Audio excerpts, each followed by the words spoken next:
কষ্ট করে পরীক্ষার জন্য প্রিপারেশন নিলেন আপনি কয়েক মাস, কিন্তু ফলাফল যখন ভালো হয় তখন একটা আনন্দ আছে না নাই?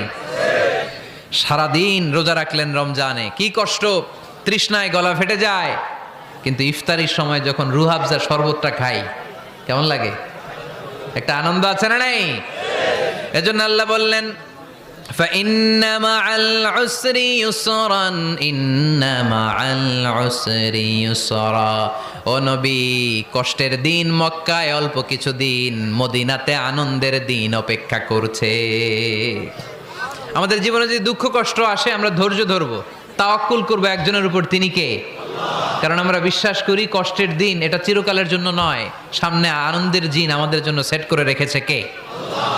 তাহলে আমরা সূরাতুল ইনশিরাহ থেকে 3টা নেয়ামতের বর্ণনা শুনলাম, বিশ্বনবীকে কি সান্ত্বনা দেয়া হলো সেটা শুনলাম। এবার 2টা গাইডলাইন শুনে তাফসীর আমরা শেষ